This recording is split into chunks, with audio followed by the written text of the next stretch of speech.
Hello and welcome to this week's edition of Motor Week. Well, if we're surrounded by gorgeous Corvettes, there's only one place we can be. Yes, we're at the 1999 International Auto Show, Detroit, USA. And it's very cold.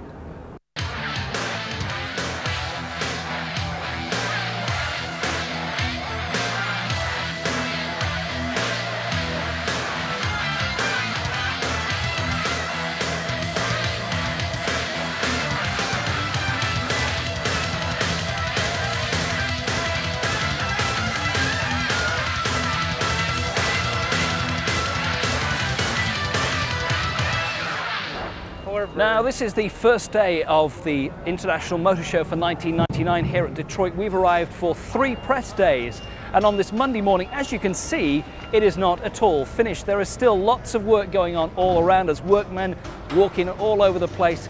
There's still much more work to be done, mainly because of some tremendous blizzards that they've had here in the Midwest that have closed the airports. We've all had tremendous delays getting in here, but we are here hoping to see some nice cars in the next few days and hopefully getting rid of some of these workmen.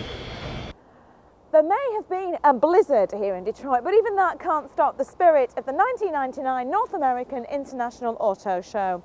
You know, it looks fantastic and it really fits well here in Detroit, but I don't think they're going to buy it in Florida. Now, one thing you really notice when you come to America, apart from the fact that the Detroit Motor Show is never finished on press days and there's work going on all around you at the time, is the fact that the cars here are just so cheap. Not just American cars, but also good old British cars. This is the new 1999 Discovery, a car we've already featured on the programme last year. Now, back in the UK, that car is built in Solihull. It's shipped over here to the States. That top specified Discovery costs here $36,000. Back in the UK, it costs £35,000. So why oh why does it cost so much more when the car is built in Britain? This less specified Discovery is even cheaper. This is $34,000. Now, these equate roughly at the moment with the exchange rate to somewhere about just over £20,000 in sterling. So why are we paying so much more for our cars in Britain than they do here in the States? We'll investigate further in future editions of Motor Week. Anybody worried that the merger of those two motoring giants, Chrysler and Daimler-Benz, would produce a list of bland copycat vehicles just needs to wander around their stands here at the Detroit Motor Show. Now, this is the first outing of the two since their marriage, and they've done it in real style, each producing a range of dazzling vehicles that reflect their own individual and very different styles. It's an opportunity to let the young designers do whatever they want to do. There's no restrictions in terms of generally in terms of packaging or how much money they can spend on doing a concept. So it really blows the cobwebs away. Subtlety is not a word we normally associate with America, so it should come as no surprise that they produce vehicles like this. This is the Charger. And no, it's not some exotic foreign supercar. It's actually made by the same people that produce the good old Dodge pickup truck. Yes, this is another wacky concept from Chrysler, the company that somehow always managed to steal the show here in Detroit with their exotic birds of steel. Oh yes, the Charger is a muscle car, all right, but it's one that lets you cruise with a clear conscience. That's because this 4.7 supercharged V8 runs on environmentally friendly compressed natural gas. Gas that generates 325 brake horsepower. Now, at the moment, this technology is very expensive. The storage tanks alone cost around $2,500 compared to $50 to $100 for a petrol tank.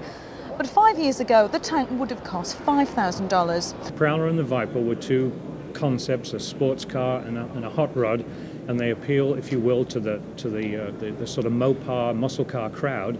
And so it was only natural. Somebody said, well, why don't we revive the Charger and do something along those lines?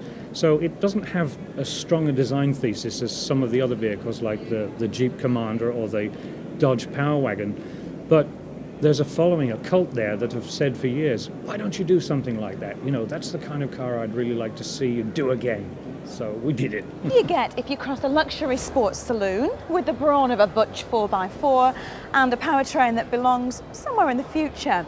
The answer is the Citadel, a kind of very upmarket estate that would make it extremely difficult for the Joneses to keep up with. It's not only a hybrid in market position or vehicle concept, but a hybrid in powertrain too. And there's a great deal of interest worldwide in hybrids. Typically a hybrid is a vehicle that's got two power sources, perhaps an internal combustion engine and an electric motor. But it's a real challenge to do that cost effectively. So what we try to do in the Citadel, and we've done this in some other concept hybrids also, is to try to come up with a hybrid configuration that is intrinsically lower cost. Yep, if you fancy trading up your luxury 4x4 and you're not quite sure what you could top it with, then this is the answer. It's another of those vehicles that's a blend of different styles, a crossover vehicle, which seems to be all the rage here at Detroit this year. And it doesn't just cross over in terms of style, because the power also comes from two very different sources. A gas engine propels the rear wheels and electricity drives the front, giving you V8 power with V6 fuel economy. People are not going to buy boring cars, cars without performance. It's been very apparent to us in the United States that you can't sell economy for economy's sake or cleanliness for cleanliness' sake. I mean, the vehicle's got to be exciting and stimulating. And so in that case, it's a 325 horsepower supercharged V8. It's got tremendous performance, but by using CNG, which is intrinsically clean, and packaging it, as I say, in a very elegant way, we're able to get 300 miles of range into a vehicle without really taking up any of the luggage space. Inside, you feel as though you've wandered into an upmarket Swiss shopping centre. There's plenty of exclusive, expensive leather and an overload of rather beautiful Swiss watches at the front. Oh yes, I can see the hunting and the fishing set going for this in a big way.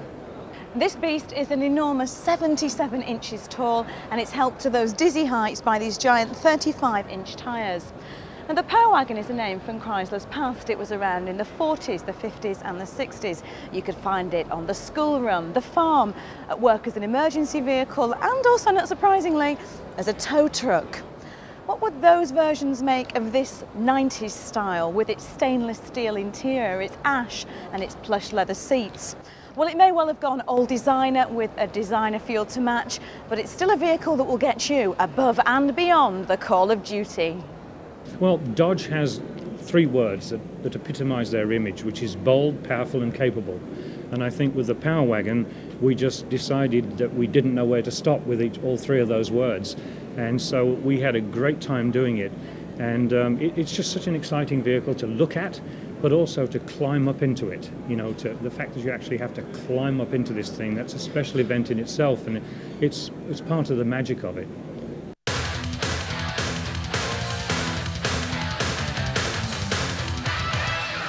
Now, in the UK, Ford have been very big on their new edge design styling. They've brought us cars like the Puma, the Cougar and the Car. But here in the States, things seem to have gone a little awry as far as new edge design styling goes. Anyway, that's for sure, because we found the new Ford Thunderbird, which is due out in a couple of years' time. And this certainly is not new edge design styling. It's very retro, or as they call it in the automotive industry here, heritage design. Now, the Thunderbird evokes fabulous memories of the 1950s for the American people.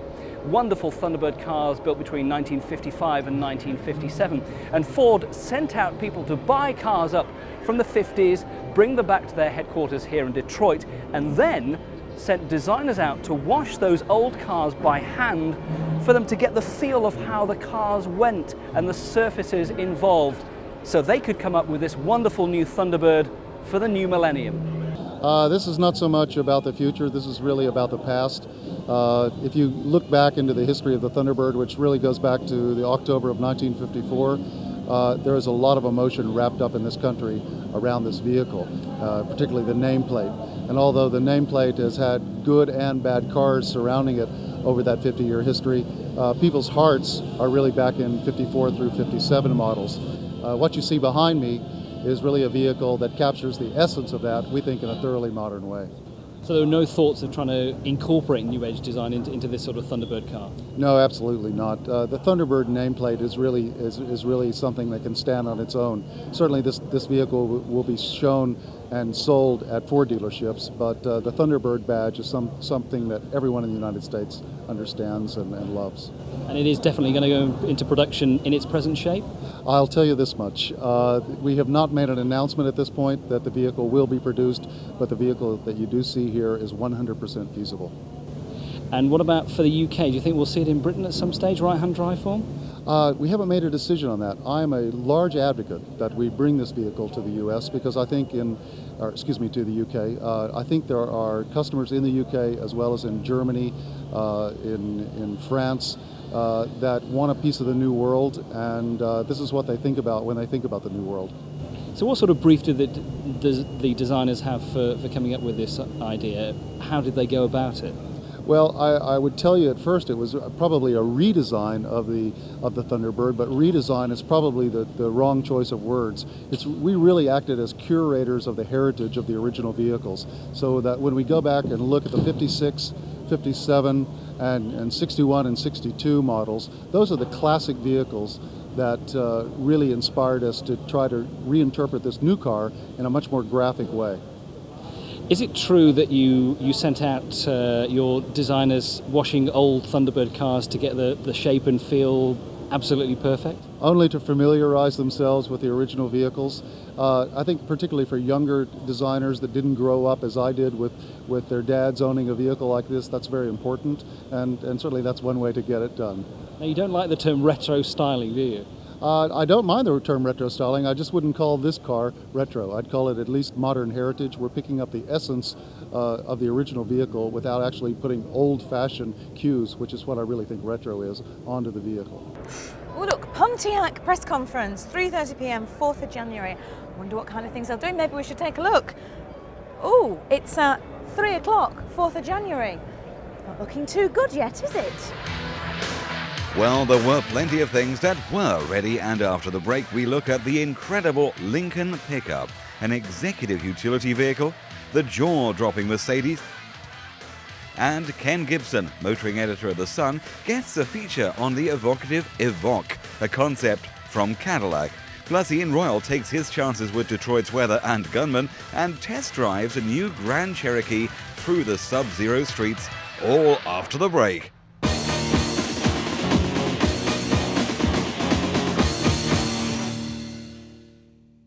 Welcome back to the 1999 North American International Auto Show, coming to you from a very, very cold and wintry Detroit.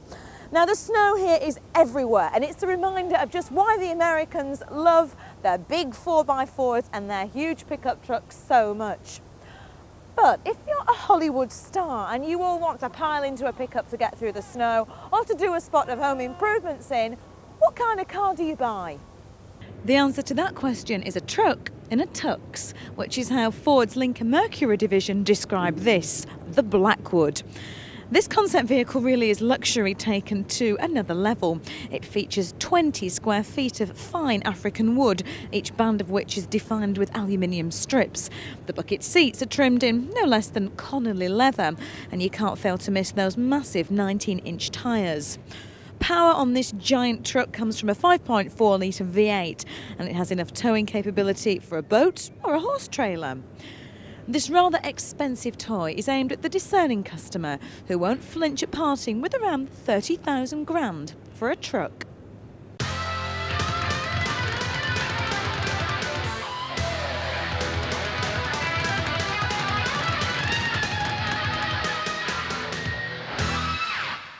Think of the magic of American motoring, think of the excesses of American motoring, and the first name you'll come up with is Cadillac. Elvis Presley, pink Cadillac, and ever since then there have been endless huge American cars that immediately spring to mind the name Cadillac. Well, this is the sensational new face of Cadillac. This is their 21st century idea of it, and it's coming to Europe soon. But I really think that Cadillac should have gone the whole hog and simply called it the Evocative, because that's what this car is. From whatever angle you look at, this car shouts, "Look at me." It is absolutely sensational. It's also the car that Cadillac think they can take on the big guns of Europe, the luxury Mercedes 500 SL and Jaguar's XKR. I think they've got the right material to take it on, because this is a car that may be big, but it's only really the size of a Vauxhall Amiga, and yet it's got massive road presence, and I think that it will suit European tastes better than any American car I've seen in the last 20 years.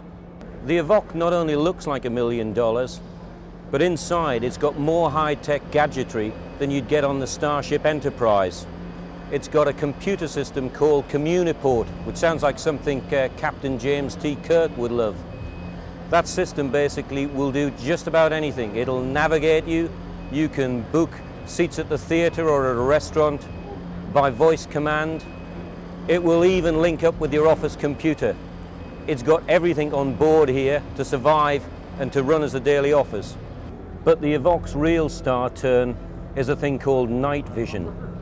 That's an amazing system where it has sensors in the front bumpers that flash pictures onto the screen which show the road ahead at night, but beyond the vision of normal headlights. It's like having X-ray vision. It spots ahead potential hazards miles before you can see them, making this one of the safest cars you're ever likely to drive on the road. Those of you that can see the front valence, there's a camera mounted, which is an infrared camera developed by Raytheon. It was used extensively in Desert Storm. It's used by a lot of law enforcement. And quite frankly, what it does is it picks up heat. The night vision camera will be first offered on the 2000 DeVille. We are the very first manufacturer ever to offer night vision as an option. The night vision camera can see 6 times the distance of your normal headlamps. Therefore, if you're coming around a curved road and somebody's off to the side of the road changing your tire, the night vision is going to see that much sooner than your headlamps are going to see it. Certainly here in Michigan we have a large deer population. There's a tremendous number of accidents that happen every year with deers running across out of fields. People see them at the last minute. This will show you that. So for occupant protection and crash avoidance, night vision will be one of the very first technologies. Although Cadillac say that the Evok is only at this stage a concept car, they're happy to confirm off the record that this will go into production in very similar form within 18 to 24 months, and it will come to the UK. Pricing it is a bit difficult at the moment, but if you look somewhere between 40,000 and 60,000, you're going to get pretty close to the mark with it. I actually think that this is going to be a huge winner and will make a breakthrough for an American car with real European appeal. All I'd like to really say with this wonderfully high-tech car of the future is, beam me up, Mr. Scott, and take me out onto the roads with it, because that would really be the treat. This car deserves to get onto the road as soon as possible.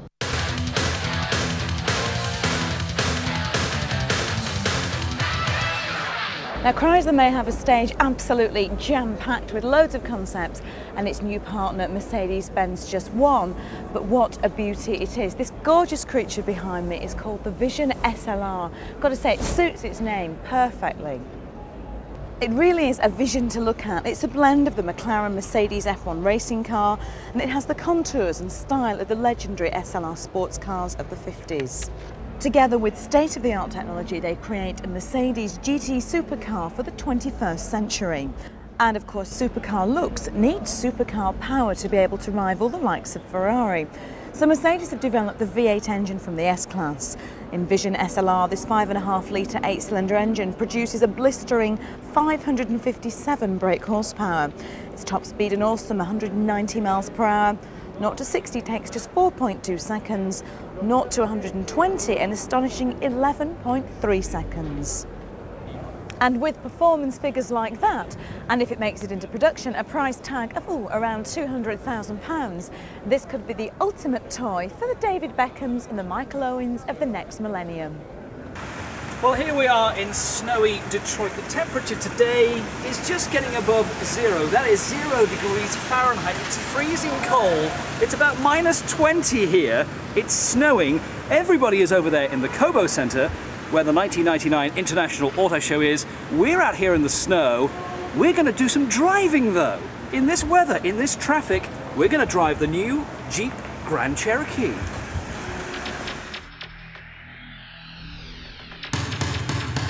Well, this is downtown Detroit. It's still snowing here. We're just taking the Jeep Grand Cherokee out for a quick spin around the sights, seeing what it actually drives like. Not a chance to get at much speed, I have to say, but it's very safe and very secure on the road. It's a 4.7 litre V8 engine power track in this particular model. And what Jeep and Daimler Chrysler have managed to do with the new Grand Cherokee is keep it very much as the old one, in a sense, as Land Rover have done with the new Discovery, so as not to alienate their existing customers.